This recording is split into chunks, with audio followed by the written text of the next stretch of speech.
Battling for Honey Gold. This is episode 105. Welcome to the Kiwimana Bay. Welcome to episode 105 of the Kiwimana Beekeeping podcast from New Zealand. This week we are talking about winter storage. Mites may not be the issue, and beekeeping in prisons. This is episode 105 of our Beekeeping podcast, and thanks to all our patrons for your support this week. Yeah. And this week we'd like to thank Chris, Laura and Jasper Brown from Britmana. They've been supporting the Kiwimana Buzz for over 6 months. Thanks, Yay. guys. And if you value what we do and consider sponsoring the Kiwimana Buzz, please check out kiwi.bz/banana. Oh, what else is happening there? And we're coming soon is an interview with Chris Brown, who was an award-winning beekeeper from Sheffield. Awesome. That's coming soon. Yeah. And welcome to the Kiwimana Buzz. I'm Gary, and that's I'm Margaret. And we are beekeepers from the hills of the Waitaki Ranges in West Auckland, New Zealand. And our podcast covers beekeeping, gardening, and political environmental issues. And we often go off on tangents, so bear with us. Yeah, absolutely. And it's autumn in New Zealand, and we recorded this episode 105 in March 2017. That's right. And the show notes for this one with all the links is kiwi.bz/105. Woohoo! And big shout out to our listeners at the Adelaide Urban Beekeepers Collective in Adelaide in South Australia this month. And did you know, Margaret? No. Did you know that Adelaide is the home to the biggest glasshouses in the Southern Hemisphere? And you can find those at the Adelaide Exotic Botanic Gardens. Sounds like a real glass act. Absolutely. I've actually been to Adelaide. It's quite nice, isn't it? It's also called the City of Churches. Wonderful. And a big shout out to Mark Rose and Josh Botterill, because they put some comments on their thing saying bananas to both of us. Oh, thanks for your bananas. And here's one for you guys. Banana! And thanks for listening. Yeah, absolutely. And we know that life is busy, don't we, Gary? We do. Yes, and we appreciate you've taken time to join us today. And speaking of thanks to Aaron for his donations, which have really seen us being able to make progress on our work in the education apiary. And thanks as always, Aaron, and also for this very interesting article you sent us. Have you seen that one, Gary? No, what does it say? It's from The Guardian in the UK. It's an exclusive, and it says, draft regulations seen by The Guardian reveal the European Commission wants to prohibit the insecticides that cause acute risks to bees. Isn't that fantastic? Well, if it happens, I hope that it gets passed, unanimously and really soon. So there's a link on the show notes on how you can read that article, and it's fantastic. There is hope. But rather disturbingly, Gary, yes, when I went and looked at the article, on the right-hand side of it, there was an advertisement for a pest control company. So purely out of curiosity, I went and had a look at their website, and interestingly, they used this comment: we provide every customer with an individually tailored, environmentally sensitive solution, as well as all the information needed for informed decision-making. Yes. Does that sound promising? Yeah, it does. It does, doesn't it? But I recommend, guys, that if you choose these pest control people, ask them exactly what they mean by that. Absolutely. And so what's happening at Kiwimana? Tell me what's happening, Gary. Well, I want to give a shout out to Kevin from the BK Corner podcast. He's got a new YouTube channel for the Beekeepers Corner podcast. That's fantastic news, isn't it? It is. And I was talking to Joe Lewis, and he's asked us to tell everyone about it, so I'm telling everyone about it, so you can check that out. So everyone, know about it. Go to it. Have a look. He's posted some good information, and he posted. Did you hear that? Did you see that talk he posted with Joe Lewis? He was talking to Joe Lewis. Yeah, that was good. And he good. mentioned us. Short and sweet, but yeah, well received. It was good. So good luck with your channel, Kevin. And we know you've got over 100 followers and subscribers now, so that's awesome. That's wonderful, and really good content to listen to, guys, and great for learning new stuff. And I'm trying to walk more, so join me on Fitbit. Because Fitbit's this little thing on my arm, and it tells me how many steps I've done. Indeed it does. So you should if you want to be my friend, it's gary@kiwimana.co.nz. And if I don't walk that day, you should send me a message. Yeah, and everybody is your friend, Gary. Just know that. I hope so. And we spoke the other night to a young gentleman called Brian Hoyt about a new Indiegogo campaign launched in New Zealand from Hive Mind. They are developing a hive monitoring system that uses your home Wi-Fi or any Wi-Fi to feed the data back to their website. And so you can check the brood temperature, the ambient temperature, and that was interesting. It has the number of bees coming and going from the hive. It uses infrared sensors. So you can see when the girls are starting to work. Oh, that's fantastic. And they're also working on a smartphone app, so you can sync it on your smartphone if you don't have Wi-Fi in the area, which would be good for us, because some of Absolutely, yeah. Some of our apiaries don't have Wi-Fi. Yeah, because we're based in a rural area, and sometimes the Wi-Fi and the phone works and not works, so it's a bit temperamental, eh? Yes, absolutely. And they've also got a security thing they're going to set there they've already got to stop hive theft. So we're going to talk to them later on a podcast probably about that. Oh, that'll be good to hear all the details. It might be a really good way to, catch these thieving mongrels.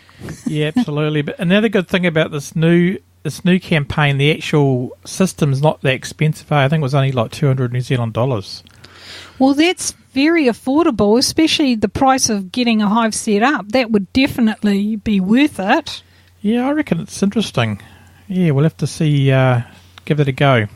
Anyway, that's on the show notes. It's an Indiegogo campaign. And I checked with them, everyone. They do ship to other countries, so not just New Zealand. Woohoo! So I checked, they will ship to America, so if you guys want to have a look at this. Yeah, that'll be fantastic all round, eh? I love the way it is going to be looking at activity as well. That sounds really good. I wonder if they're not doing much activity, you can send an alarm down to get them to wake up. Get back to work. Yeah. Whip sound. Whip, whip. Oh, that's wicked, Gary. Gary's being wicked. And I have been doing the quarantine apiary, and you've called the hive the solitary swarm hive, but I call it the phoenix hive because it rose from the ashes. Anyway. Okay, the phoenix rises, and what have you been doing to the phoenix? I've been treating it with Epilifar because they had a very high mite count. Okay, and what is Epilifar? It's a thymol-based biscuit/wafer, and it's thymol and eucalyptus oil, so like and camphor oil. Yep. And the mites don't like it, so it's hopefully getting rid of them. Yeah, neither do wax moth. Yes, I heard that. I heard you using that to prevent wax moths coming into stored hives, isn't it? Yeah. It does have a high scent, but rather that than losing them. Absolutely. And we also recorded a sugar shake video. Oh, okay. What is that sugar shake? It's about doing when I did the count of the mites. So how to do the mite count with the sugar shake jar. Okay. So that's coming soon. Fantastic. We've had a lot of people asking us how we do that, and I've given one lady access to it, and she's had a look at it, and she says it's great, so that's good. Awesome. Becoming quite the star, eh? Oh, I don't know about that. Bit of humour in that video, isn't there? Yeah, it's all good fun, and that's what it should be all about, enjoying what you're doing, eh?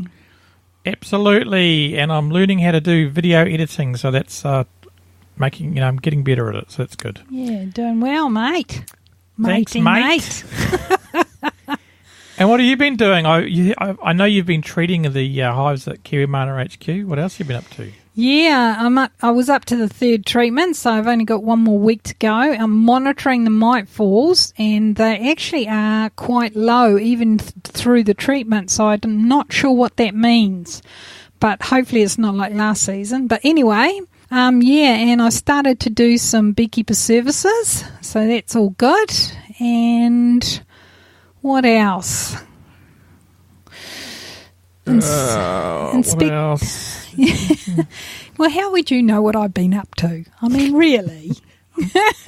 I'm reading the show notes. Oh, okay. The show notes give it all away. Anyway, yeah, I've done that. And the inspections on the status of the hives at the Education Apiary has a plan I've been trying to execute. And however, the weather keeps interfering, but that will be done. Oh, yes. Oh, yes. Okay, that sounds good. And your old hive woodware's been cleaned? Yep, there's a lot of, in the apiary, there's a lot of old boxes, old frames that just need to be cleaned up and sorted. Some of them are going to be dealt with by fire when the fire restrictions are lifted, because we're in a rural area, so we have to wait till we get permission. A lot of fires in New Zealand, haven't they? Yeah, so they're probably going to keep it going longer, I'd say. Yeah, they may do. I thought that would happen, but it's been a lot wetter the last few days, isn't it? That rain hasn't stopped. So, yeah. And then rewiring the usable frames and sanding down and re-oiling the boxes that I want to use again. So, and this is where using eyelets and frames comes in handy, doesn't it? Because all the frames aren't damaged by the wire. Yeah, well, these ones I have cleaned them so that they have their wire still intact. So I'll probably just be looking at using that tool to tighten them up a bit. So that should be awesome. And mowing lawns. Yeah, mowing lawns. I actually had the energy up and I started doing that. And weeding is my next big task. And the little gardens that I did are going... They sure really? Are going bananas, yep. But not growing bananas, just going bananas. That'd be awesome if they were, wouldn't it? Yes, well, they're the little garden beds, and I have sorely neglected them while I've been unwell. And, yeah, they are absolutely going wild. And maybe I'll buy some new herbs. Do you think I get permission to buy some new herbs, Gary? Oh, I don't know. Could be tough coming up. But anyway, yeah, we can Well, look when at you that. get some time... Could you think about that? I will, absolutely. I've been busy clearing the driveway as well, haven't I? So yeah, we've been working on a bit of that stuff and the old, what's the other one? The pallet bridge of death. That's all gone and cleared, and now we need to dig it all out, eh? So little bits and pieces getting done. Absolutely. And, yeah. My plan is to set up a small patch of wildflowers as inspired by our awesome Evie and Trees for Bees, because I have got some seed packets from them, and it's about 4 square metres, about 12 foot. Yeah, that'll be really good. I really want to see that so that I can keep the area sort of confined. And from all that, reconfiguring the positions of the hives in preparation for next bee season 2017. And when does that start, Gary? 1st of September. Well, that's the official start of spring, but who knows when it'll start. That's it. Could start in December with this crazy weather. Yeah, so anyway, we hope that September we have a really good season coming on, and that, this quiet time that we're having at the moment is actually quite lovely, and the bees are just getting on with it, so it's fantastic. We'll have the one top bar, which is still going. I'm just a little bit worried about it. We'll have 2 lifestylers, a 7-frame hive box colony, and 1 Langstreth. And if all these girls survive, I'm looking at breeding from them. Yes, indeed. Well, hopefully the Phoenix hive at the quarantine apiary will be okay. It isn't the strongest hive at the stage, and it's got quite a lot of mites in it. The cool thing about that one is that so far so good in terms of AFB, because that's been a risk in that area. No AFB. But, should we bother saving hives? It's coming up later, isn't it? Yeah, that's a really good question. There's some really good ideas in that. And, so what else have I been doing, Gary? I think you've written a blog post. Yeah, that one's ready to go. It's about the very basics to starting beekeeping for beginners. So, hopefully that's going to be useful. That sounds good. And you've had a strong reminder. Strong reminder to all overseas folk who have Varroa. My suggestion is that, like us, get all your treatments done before you start doing your splits and everything, so your splits can go in clear and, healthy. Cool. So, I think that monitoring is one of the key things that I tell our Kiwi beekeepers. Finish all the treatments, give them a 7 to 10 day break, and then monitor. And if you're using organic methods, the beauty of those is that you can use them again. So it's all good.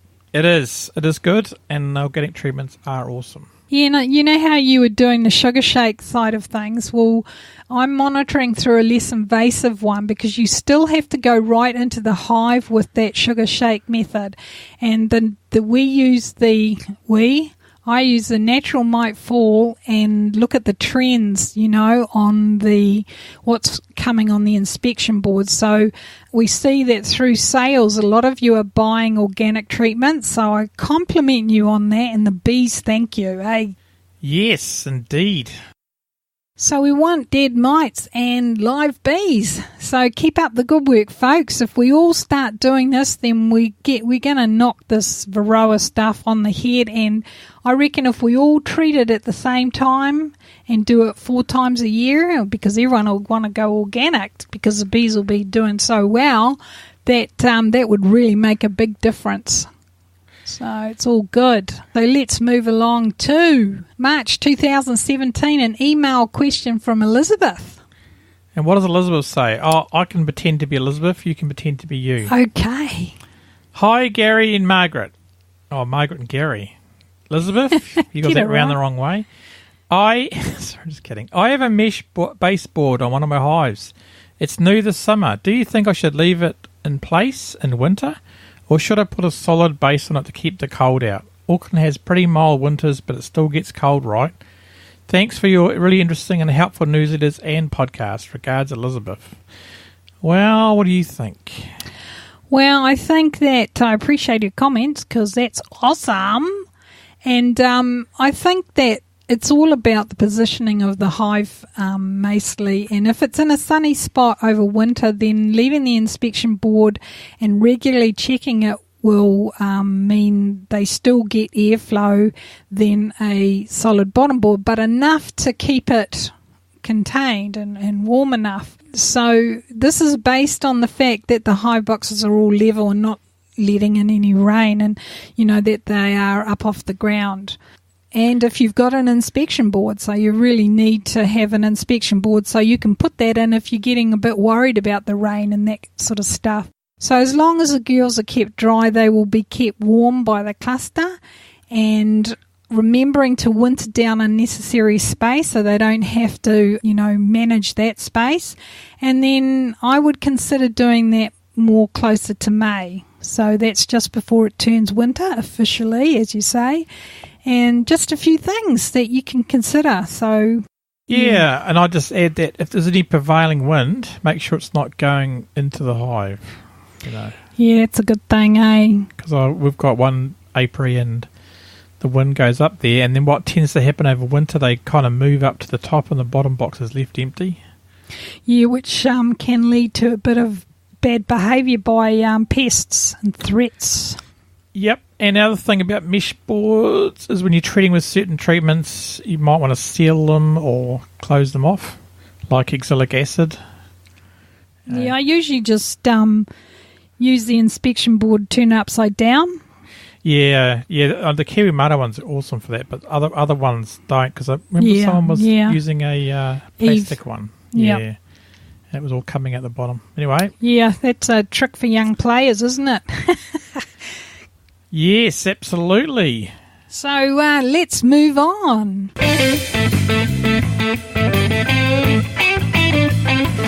Top 3 blog posts from last month. We had swarm trapping bees with a mobile swarm trap. This was a podcast with Michael Jordan. That was very popular, eh? Yeah, really popular. And that was episode 104, guys. Absolutely. Oh, and there's Snow, but misbehaving. And the next one was another popular post. Actually, the most popular post on the whole site during this period. And it was how to make money with treatment-free beekeeping. This was a guest post by Aaron Jennings. And that was awesome, mate. It was a good one. Yeah, that dog. But the most popular one was Slow Go on the Honey Fly. This was our last podcast. So Woohoo! Yay, Kiwi blew my mana. ears. Oh, sorry.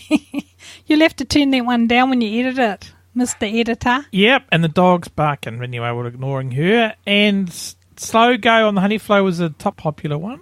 So thanks everyone that listens to it. Yeah, that was episode 103. How happy can you be with episode 103?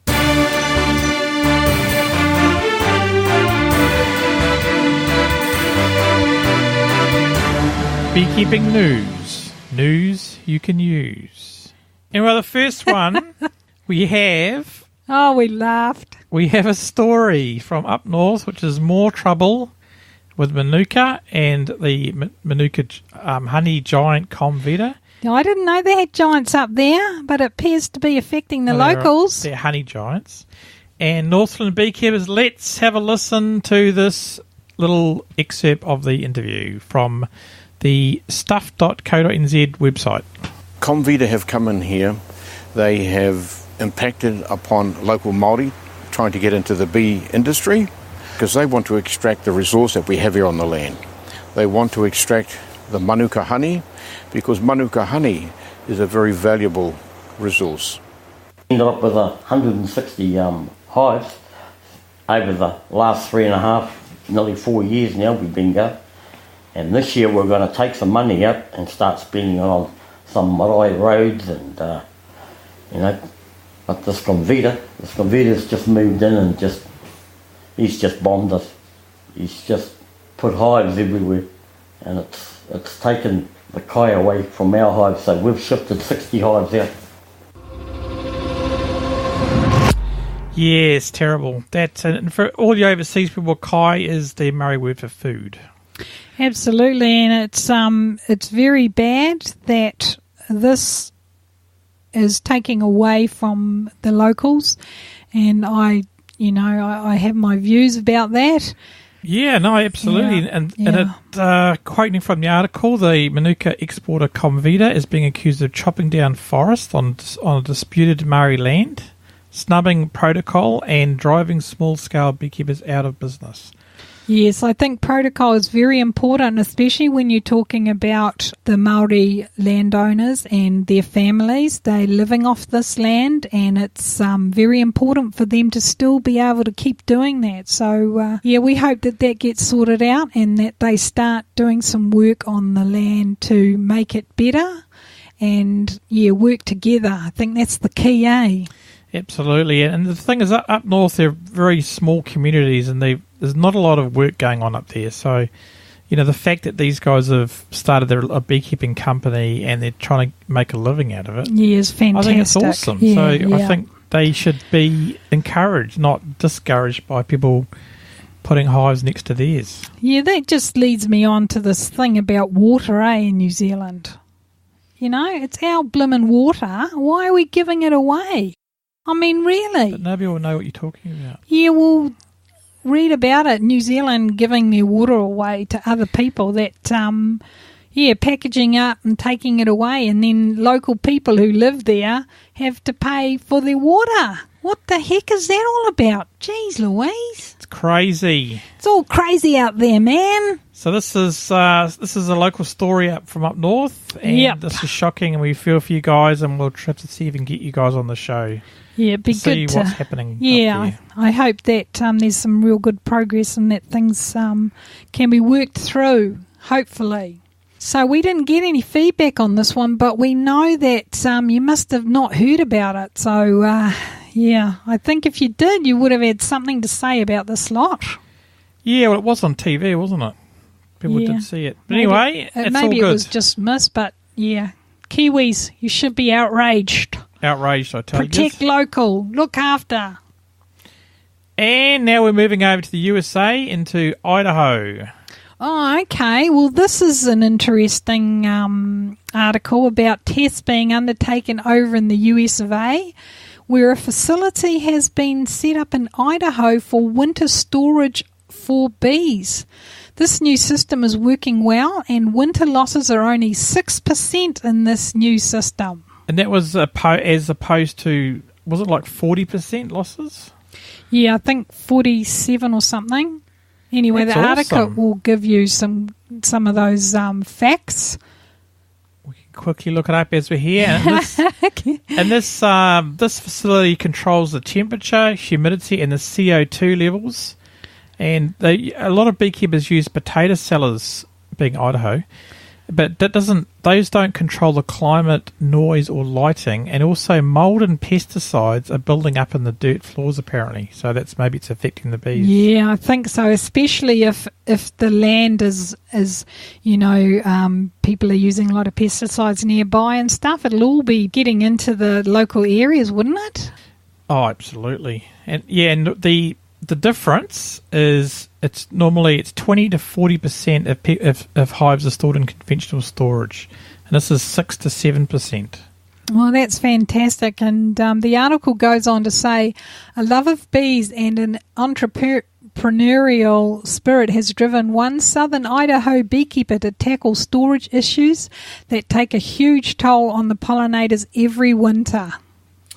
This is awesome, eh? So good luck with that, guys. And if you're in the Idaho area and you want somewhere to put your bees, maybe give these guys a ring. Yeah, it's a great idea.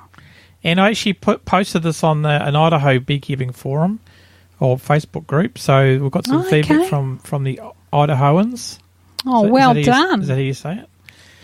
I don't know. And we heard from Janine Cochran-White. And she says, I've heard of some folks who move their bees into a shed or garage type thing, but I don't know about large-scale beekeeping. I'd love to have a way to minimise the impact of winter. Absolutely. And Brett Hyde says, I know a few that load them into potato cellars, so he does know that is something that's done. And then Dustin Christie Dusenberry says, we store ours in a controlled warehouse. which sounds like what this is, doesn't it? It's similar, isn't it? And then Dave Burrett, talking to Dustin, asks, do you store them up here or take them back to Utah? And Dustin Christie Dusenberry replied, this last year we stored them in Utah, but there is a warehouse in Burley also. Cool. Excellent. To this last comment from Margaret at Kiwi. It's you. What did you say? Always got something to say. Just that my latest beekeeper service was at a customer's property, and her hive was in an old farm shed. She said they just turned up one day and made their home in some very old hive boxes. So don't you love the humble honeybee? But lots of work to do to get that hive set up properly, as they had heaps of crazy comb. But I don't think it's as flash as the storage unit. No, it looks awesome. Absolutely. Okay, and hang on. Thanks, Janine, Brett, Dustin and Dave for all your comments and, the discussion. That's fantastic. And have a good season in Idaho. Absolutely. And the next discussion is from Rusty from Honey Bee Suite near Seattle. Yeah. And it's not about the mites anymore, Margaret. Nah. It's always interesting to read what Rusty has to say. And in this article, she's from the Honey Bee Suite, as we all know. She talks about a recent talk at a bee club where she ponders that we should all be taking more... Talking more? Oh, gosh, I'm talking too much. We should all be talking more about viruses that might spread, such as deformed wing virus. Should we be less concerned about the virus or the vector that spreads the virus? Well, I think we should be concerned about both, because the thing is, the less mites you have in the hive, the less chance of them vectoring a virus. Isn't it true? Yeah, and in New Zealand we have parasitic mite syndrome. Is that something they have over there? Yep. Because I believe that's a result from all the viruses and makes the bees very sick. Yes indeed. So what does she have to say? She says, I think we're still missing the point when it comes to managing varroa. Mites are nothing more than bad guys with hypodermic needles. The true demon, deformed wing virus, really gets a mention. Oh, I don't know about that, Rusty. I hear it mentioned quite a bit. Yeah, we talk about these things with our beginners and with, other beekeepers, and the deformed wing virus is sort of like further down the track, isn't it? That's when an infestation gets really bad. Well, that's what our experience has been.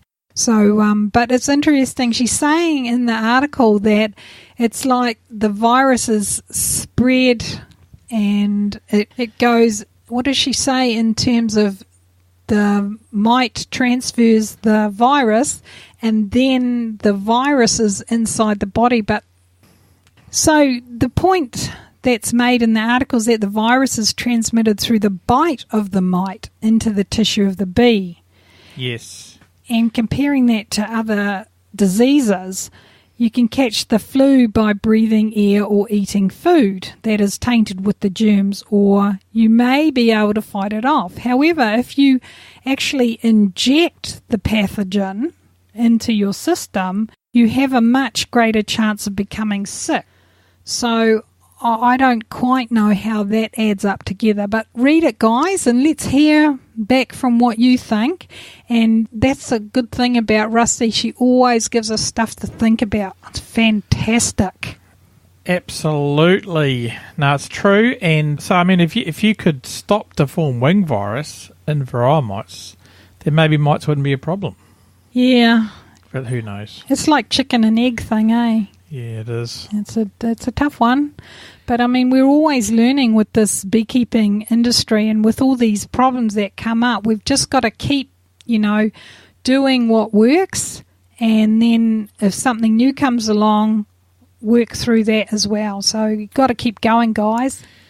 Okay, well, we're moving on. We're moving on to prison.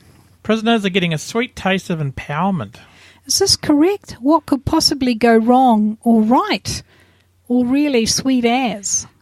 Exactly. Commercial beekeeper Brian Alexander is running a beekeeping program at the Auckland Regional Women's Correctional Facility. He's teaching prisoners skills on how to keep bees in the hope of future job opportunities. Oh, we've met Brian Alexander, haven't we?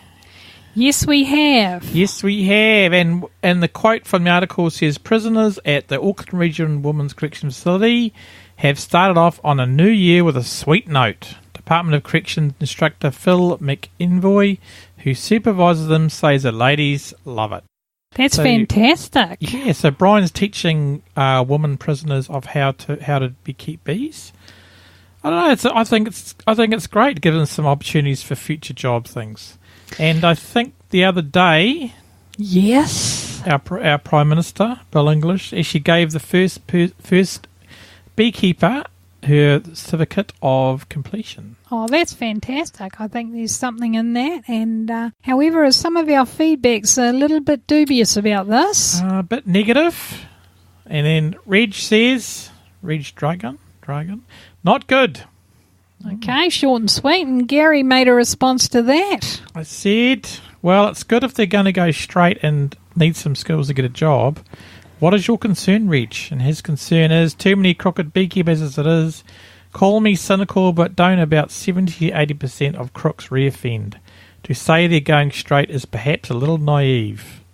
Or hopeful, Reg, or hopeful. Yeah, hopefully they're going straight to the Kiwi Mana, getting educated from what we do and buying some supplies and looking out how to look after bees really well. And it's all awesome. Absolutely. Awesome. And the re-offending rate of criminals is actually 49%, I've discovered. So it's still high. It's still high. Yeah. But I'm guessing if people have got jobs and they get out of prison and they really want to change, I'm sure they will. Can. Yeah. And I think that sometimes it's about having a new purpose, and that beekeeping will really take them out of the circle that they've been in, and I think that might just take them on a straight path to the apiary. Yes, let's hope, eh? And we've got another comment here from Tol Shalama Maha, and that's awesome, he says, or she says. Yeah, awesome stuff. So thanks, Reg, and thanks to Shalama. That's right. And for your comments, and always good to get that comment. And it's a bit of 50-50 on whether that's good or bad. So, yeah, and if you've got an opinion, kiwi.bz/105, leave a comment. Tell us what you think. Yeah, so what's next, Gary? Should you try to save a failing colony, Margaret? This is another good post from Rusty. Oh, there is two from Rusty posts. Yeah. I did read my articles, Mr. Fawcett. Okay, so this is a real dilemma for those who have put our hearts and souls into trying to keep a hive alive. Is it really going to help the honeybee long term? Well, here's an article from Rusty which covers some realities and risks. And from the article we have a quote, lots of new beekeepers ask how they can save a failing colony, but the real question, I think, is should we even try? Could you be doing more harm than good? Yeah, I think in the article she makes a good point about combining with caution. Absolutely. Yeah, I think that's the key, eh? Unless you really know why they're failing. If they're failing because they've got, as she says in the article, if they've got European foul brood or American foul brood, combining them with a healthy colony will only spread the disease. Yeah, I think that if you're a beginner beekeeper, this is when you need to have some really strong experienced support, especially if you're not aware of the types of diseases there are. And we got some feedback from Rossi Ross, and he says, no bees, no food on your table. Yes, Rossi, I agree. And Margaret from Kiwimana says... Thanks, Gary. I'm coming to learn that sometimes it's best to let them pass or get the bees tested to see if they have got disease, and then you can make an educated decision. So, absolutely. Yeah. And Rossi is from Darwin in Northern Territory. Yeah, and I think that, if you test the bees, then you'll know for sure. So you can really move from there. Absolutely. If you do have a hive loss, you've really got to find out what happened. Absolutely. Yeah, I think that's very, very important and a key to making that decision. And we got an email from Barry Oliver from Australia. I was faced with this problem around Christmas time. One hive had a lot less bees than the others. I kept an eye on it over a couple of weeks and it got worse. I decided on a day in between lousy weather to find the queen and kill her. Swap in some brood frames from my best hive. The day I opened it, it was full of wax moth. Oh no. I used a fumigation tablet and wrapped it in plastic wrap. Cleaned them out after a few days and aired it off. I then put in some frames of healthy brood, which I've done. It stalled for a few weeks and now picking up. They must have raised a new queen, eh? Yeah. I'll be putting a few frames of honey in the second box for them in a couple of weeks. Oh, well, hopefully good luck with that, Barry. Yeah, well done, and that sounds like the way to go about it, and I still would be wondering what happened to that colony. Absolutely. And what's this email in the middle of the stories? What's this about? Okay, well, this one is talking about what's going on in Aussie. Is that okay? Can we talk about that? We can have a deviation. Yes, we've got an email from Ian. I've always admitted that I like to go off in tangents. There's no secret about that whatsoever. It's true. So this is from Ian, and he's also from Australia. He writes to us saying, "Hi guys, I enjoy reading your newsletters. I'm in Queensland, Australia on the Sunshine Coast. I have 28 hives, mostly in my backyard. It has been really dry here and trees haven't flowered as have done in the previous years. After reading what you guys have to deal with in New Zealand, I think that they are pretty strong. Have had about 3 hives swarm, but all have requeened themselves. I took about 60 kilos of honey today. Have only been taking 6 frames per super, leaving some stores. Wow, great news, great work on newsletters. Cheers, Ian." Thanks, Ian, and I hope everything's okay because the Queensland area's had a cyclone Debbie going through there, haven't they? Yeah, I hope that everything's all right. I just actually emailed him like 2 days ago and he didn't mention anything, so hopefully it's all good. He's okay. Yeah.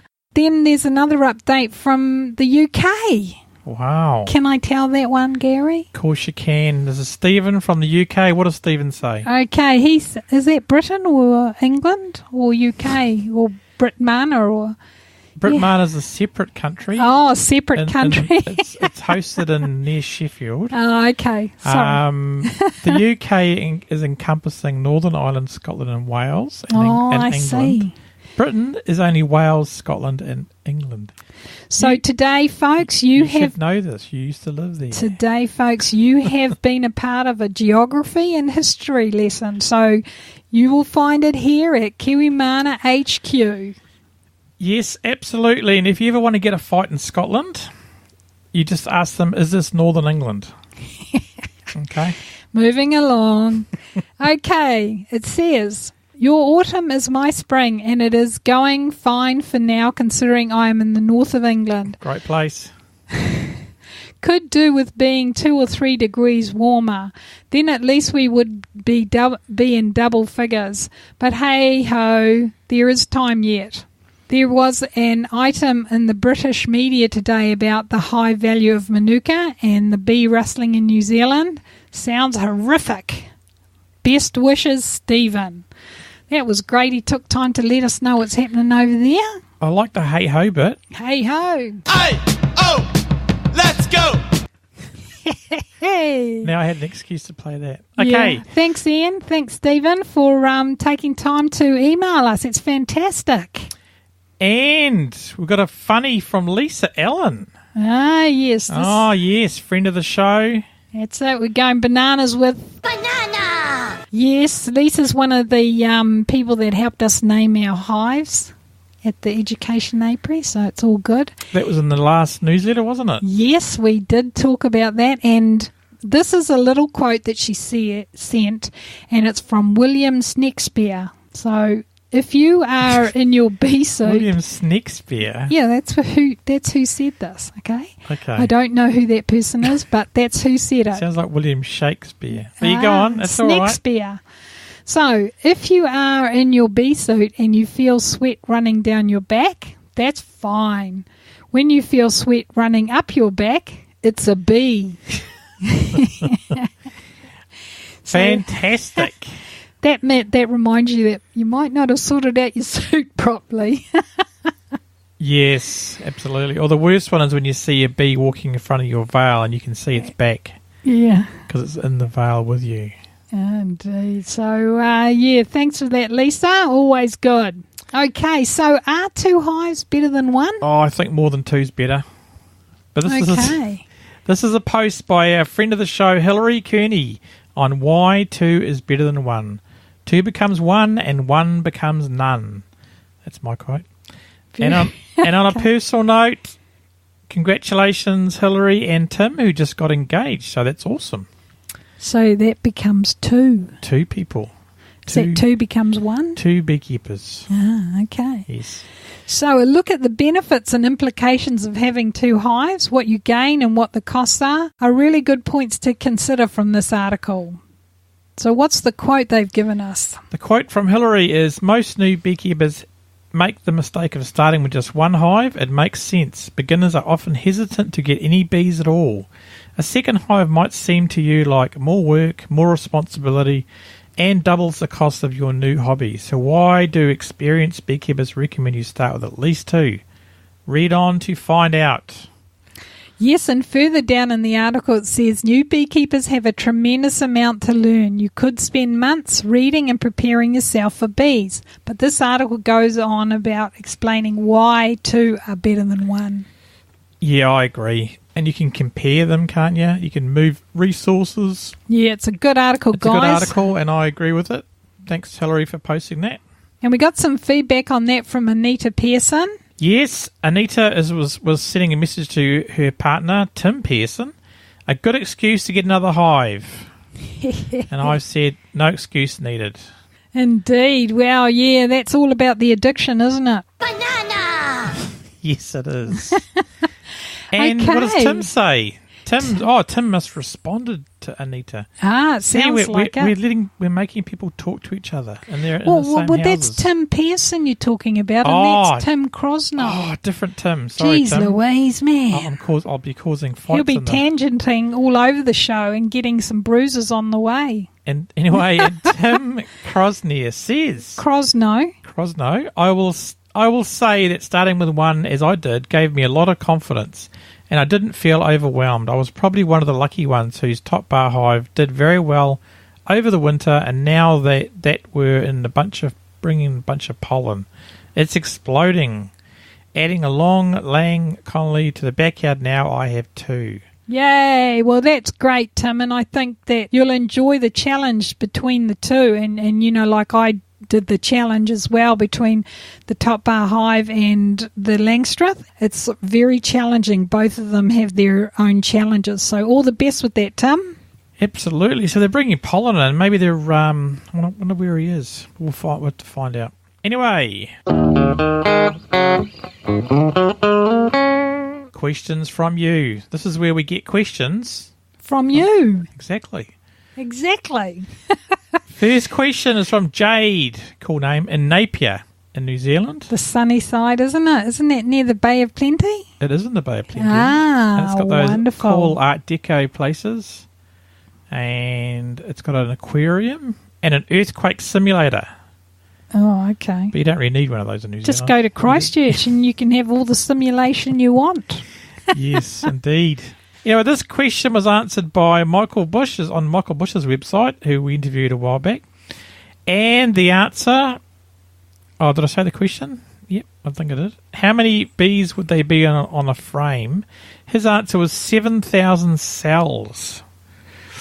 It's a lot, eh? 7,000. That's amazing. That's on a full Langstrath frame. Oh, that's interesting too, because if she lays, that would be both sides, eh? Because Yeah, she'll both lay sides. about 1,500 on each side. Oh, per day she lays that much. Yeah, that's what I'm saying. That means that half that frame should be brood if they're doing well. Yep, absolutely. I mean, I've seen some frames, the whole thing's brood. I've seen a few frames like that. Yeah, I don't see as many. I see more now with the brood in the middle and then more pollen and then honey. So I find them on really warm hives and usually full depth. Yes, absolutely. And the next question. How do you find a yellow jacket nest? This is from Morgan in Alaska. In Alaska, in the USA. What's a yellow jacket? Yellow jacket is a black jacket. a wasp. I know, I'm just being silly. Could be a German wasp or a common wasp. Yeah. Usually more yellow than orange. Absolutely. Well, Morgan, I would look into is an ancient art of beelining, where you actually use a little box and you basically track them back to their nest. If you Google how to beeline, you'll find heaps of articles about that. So how does that box work then? We can't go into it in depth, but basically, yeah, you've got to trap a wasp. You're trapping wasps, and then you move closer to the nest and release them, and you're watching where they go and come and go. It would take about an hour to talk about it. Yeah, I think It's not that hard. I mean, if you are in New Zealand, we usually look for wasps when it's coming to the evening or just as the sun starts to come up. You can really see them flying against the sky a lot easier. So maybe that's another hint. Yeah, that's another good way to do it. When the evening sun, you can actually see them trailing. And you can watch when they dive down, because that's where they probably have their nest. Oh, you know what I've been doing in our apiary after all the lawns have been cut? I see the wasps, like cruising around on the ground, and I've got this butterfly net. Yeah. It's fantastic. And an old jandal, which is a thong or what else would you call it? Jandal. Anyway, it's very gratifying to catch them because they try to fly up and the mesh of the net goes up and they go into there. Then you can twist it quickly and then give them the bash. It's animal cruelty. Well, it's great fun. If you've got grandchildren, you want to teach them how to get rid of wasps. They'll be doing it for hours, I tell you that now. Absolutely. That's the only questions we had this month. So if you've got any questions, email info@kiwimana.co.nz and make the subject banana, banana, banana. Okay, thanks, Jade, and thanks, Morgan. And awesome. You can leave a speak pipe message if you'd rather talk to us, which is good because then we can hear your voice. Got a question. I tried to leave a speak pipe the other day. Yeah? What happened? I couldn't find it. Must have been one of those days. It depends on what device, I think. Okay. I think it might have been on the... You'll have to talk to the IT department later. Yeah. Those guys, hard to get hold of. Always busy doing IT stuff. Maybe not in the future.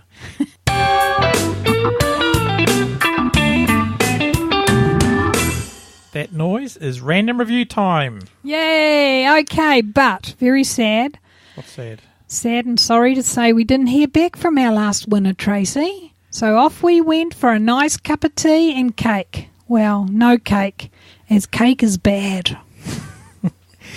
Cake is bad, especially when you're trying to not eat cake, but it's well, you've got to have nice. your cake and eat it too. So better not to buy cake so you don't eat it. Yes, we had a cup of tea and coffee, Tracy. So thanks for that.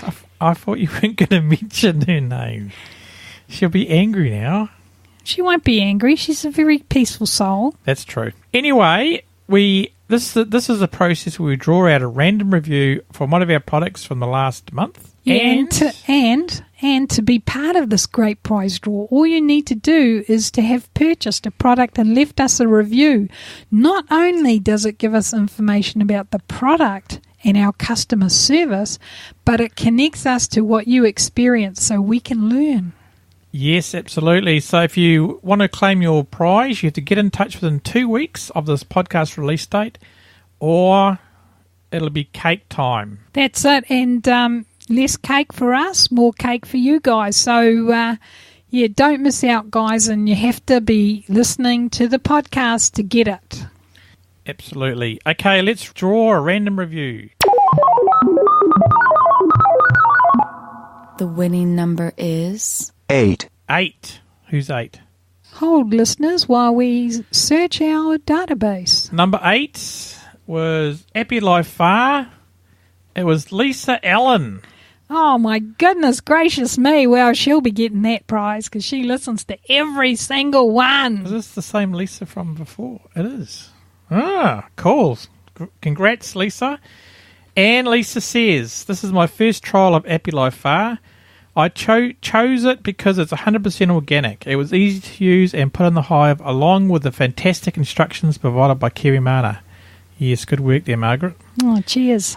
And an information instruction sheet also gives a warning about the behaviour after using it, which was helpful to stop me panicking about the girls' reaction to it.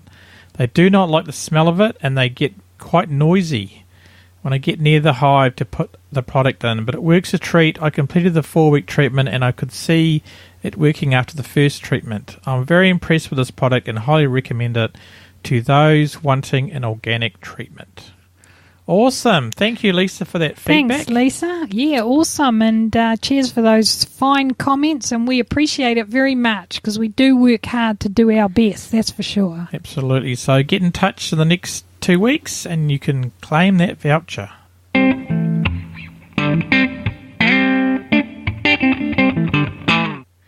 Okay, wow, feedback. That's pretty cruisy, and that brings us to where? It brings us to feedback from you guys.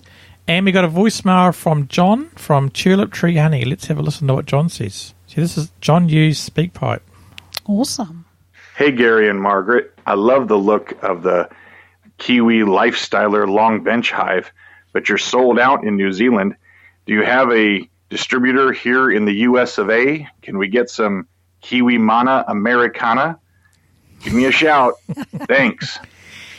Kiwi Mana Americana. Oh, that sounds like a bloody good way to go. This is good. We've been talking to John, so we're working on that, John. We haven't forgotten. And yes, we have sold out, but we're going to get some new ones soon. They're actually in stock at the moment. Oh, okay. Cool. We've got some in stock already, but as you say, it is difficult to ship them from here to America. Yeah, so we'll work on that. It's a project that we are looking into. So thanks, John, and we will be in touch. Yes, we will. And we have an email from Mark. He had some good suggestions about the podcast. He's from New Zealand, and he enjoys having a local New Zealand beekeeping podcast. It took him a while to understand and enjoy our humour, but then goes on to say, I love your work. Keep it up. Yeah, what a crazy sense of humour, don't we? So we appreciate you stuck with us, Mark. Anyway, he suggested doing a summary at the end of the podcast and a takeaway message. Yes. I say fish and chips. He was referring to the interviews we do, have like a takeaway thing. Oh, yeah, that's a good idea. I still want fish and chips. Oh, is that your takeaway comment? Okay. He also talked about treatment-free beekeeping, but I don't think it would work where we live.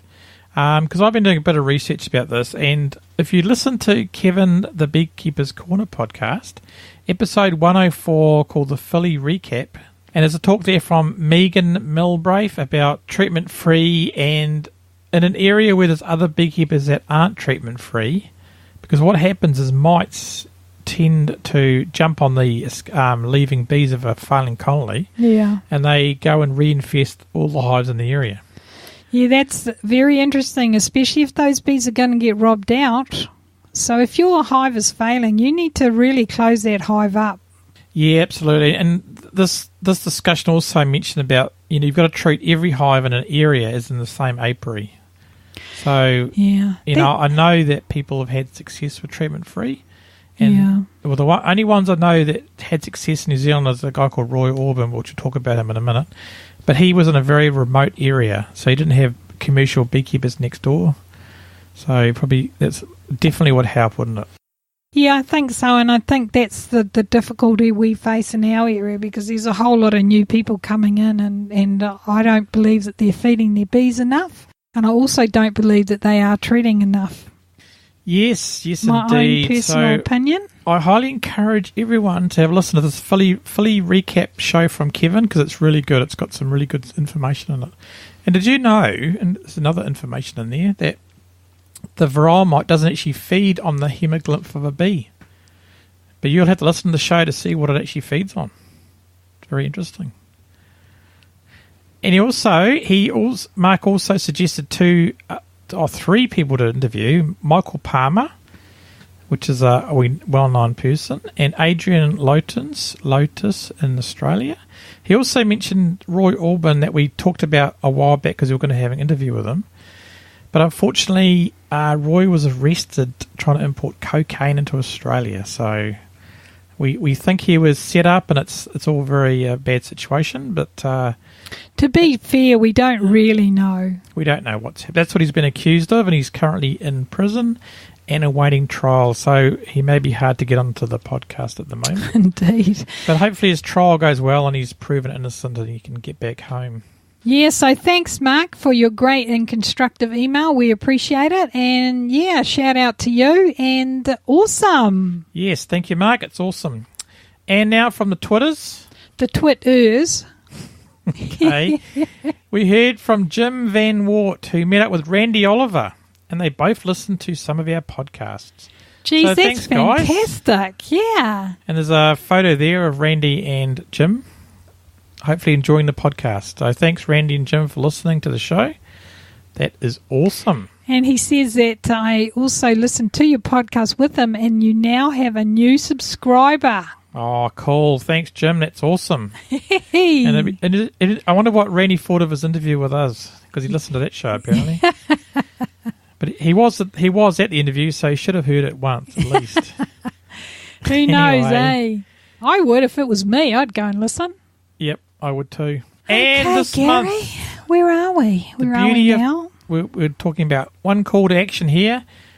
If you can do one thing, the beauty of podcasts, guys, is if you subscribe in your podcast app, every time you release a show, it magically appears. So you don't need to come back to the site all the time and look for it and stuff. So That'd be awesome, if you could subscribe in iTunes or whatever podcast app you've got. Yeah, I love it when it's on my phone because I can just click on it and go in the car and she's right.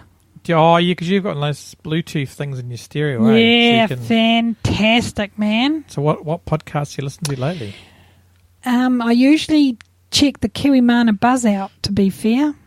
It's pretty awesome. There's a few life and motivational ones that you forced me to listen to. I mean, you and I listen to. Don't you listen to the Tim Ferriss show or something? No. I thought you did. No. Oh, okay. Well, there's lots of beekeeping ones out there, so, It's all good. check I them know. all out. We've listened to Kevin a few times as we've travelled around, so that's always good. Yes, indeedy. I spoke to Kevin the other day, so hopefully we're going to be having a talk about oxalic acid soon, so that's going to be interesting. Oh, look, I'm a convert to the old oxalic acid, and especially in vaporised fashion. I just love it. It's so easy to use. Yeah, I think so. I love it. I think so. Okay, guys, well, thanks for listening. We appreciate you taking time to be here with us. And what were you going to say, Gary? Yes, we are going to have an interview with James Wilkes from Hive Tracks about Hive Tracks and how it works and stuff. So come back in a couple of weeks or subscribe in your podcast app and the show will appear. And we've got a few good interviews coming up, Yep, absolutely. And Chris Brown, don't miss that one. Don't leave town. Listen to Chris Brown. Roger Patterson coming up from England. Got Howard Blakenstone, who wrote Beekeepers for Dummies. No, he was good. I really liked him, his humour. It's coming out soon. Have you heard that one already? Secret Squirrel one. Secret Squirrel. Anyway, thanks, guys. It's time for a cup of tea, so we're going to leave. So thanks for joining us tonight on the Kiwimana Buzz. Awesome. See ya.